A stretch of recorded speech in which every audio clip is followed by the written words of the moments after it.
Hello, good evening everyone. Today we will discuss about the respiratory system. मतलब respiratory system से आप लोग क्या समझते हैं, ठीक है।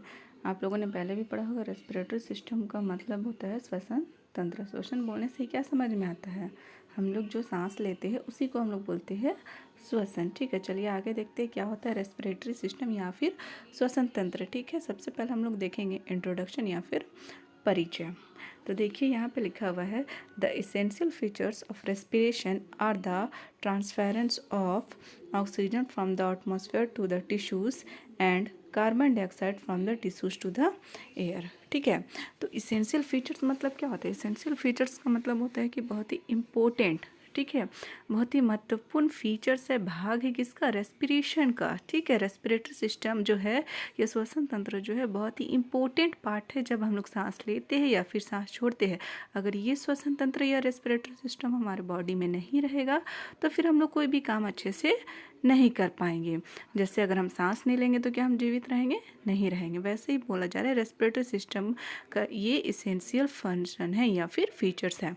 तो इसमें दो फंक्शंस मेनली दिया गया है, जिसमें फर्स्ट है oxygen from the atmosphere to the tissues, ठीक है। मतलब कि क्या बोल रहा है, ऑक्सीजन फ्रॉम द, कहाँ से ऑक्सीजन हम लोग कहाँ से लेते हैं, फ्रॉम द मतलब जहाँ से हम लोग उसको ले रहे हैं। तो एटमॉस्फेयर मतलब वातावरण से, ठीक है, जो कि कहाँ पे जाएगा, हमारे टिश्यूज़ मतलब हमारे बॉडी के अंदर तक जाएगा, ठीक है।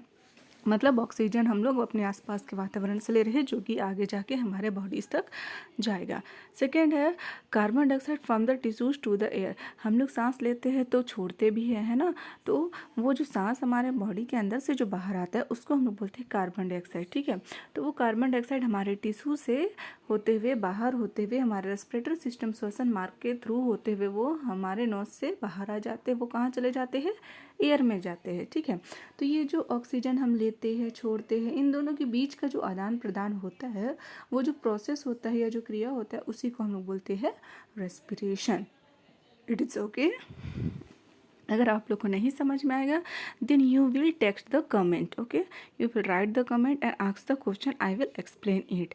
If you want the notes then you will write the in comments box and, या फिर आप लोग मुझे पर्सनली मैसेंजर में टेक्स्ट कर सकते हो, then I will give you, okay.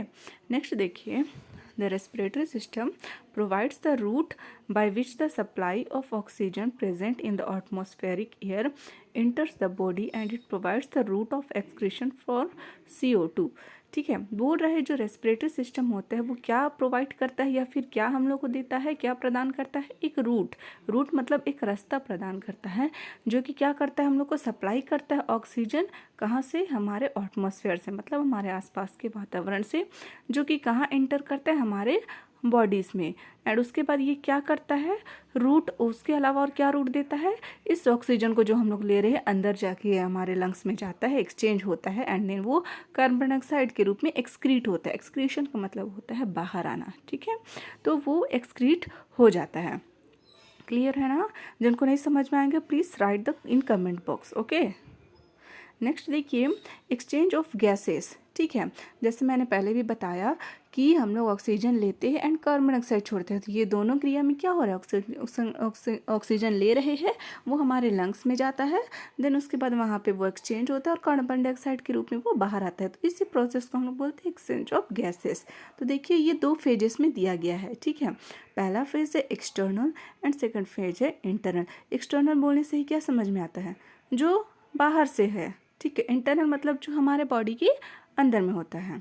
तो एक्सटर्नल रेस्पिरेशन देखिए क्या होता है, the external respiration takes place in the lungs, the oxygen is absorb from air into the blood and carbon dioxide is excrete from the blood into the air, ठीक है। बोल रहा है जो एक्सटर्नल रेस्पिरेशन होता है वो हमारे कहाँ पे जाता है, लंग्स में जाता है, जहाँ पे क्या होता है, जो ऑक्सीजन हो जो होता है हमारे लंग्स में कहाँ से जाता है, हमारे आसपास के वातावरण मतलब एयर के थ्रू जाता है और वहाँ पे जाने के बाद कार्बन डाइऑक्साइड के रूप में चेंज होकर वो हमारे एयर में चला जाता है, ठीक है।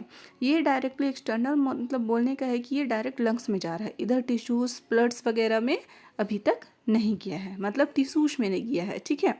इंटरनल रेस्पिरेशन में क्या होता है कि जो भी हम कार्बन डाइऑक्साइड या ऑक्सीजन्स लेते हैं वो हमारे टिश्यूज मतलब बहुत ही अंदर तक चले जाते हैं, ठीक है।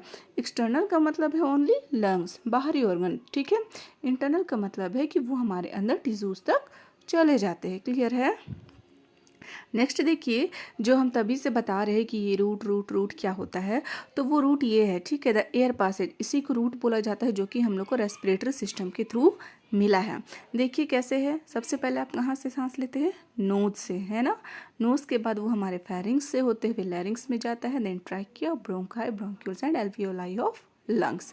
फिर लंग्स में जाने के बाद वो क्या होता है कि ये गैस एक्सचेंज होता है, देन वो बाहर आता है, ठीक है। उसके बाद देखिए the organs of the respiratory system are, क्या होता है, ठीक है। तो हमारे रेस्पिरेटरी सिस्टम में कौन कौन से, मतलब हमारे जो श्वसन तंत्र है उसमें कौन कौन से ऑर्गन्स प्रेजेंट होते हैं, ठीक है। तो सबसे पहला ऑर्गन्स क्या है, नोज। नोज के बाद क्या होता है, फेरिंग्स। फेरिंग्स के बाद larynx, trachea, bronchi, bronchioles and smaller air passage to lungs and their covering, जिसको हम लोग प्लूरा बोलते हैं। क्लियर है यहाँ तक। ओके गाइस, आज मेरा पहला दिन था तो आज मैं थोड़ा कम ही पढ़ाती हूँ। इसके आगे का नोट्स एंड एक्सप्लेन मैं कल करूँगी। आप लोगों को जो भी समझ में आ रहा है प्लीज़ कमेंट बॉक्स में लिख दीजिएगा। अगर नहीं भी समझ में आ रहा है देन ऑल्सो आप वो लोग वो भी लिख सकते हो। मैं कोशिश करूँगी थोड़ा अच्छे से एक्सप्लेन करने का। Okay, thank you classes. Please subscribe कर दीजिएगा आप लोग।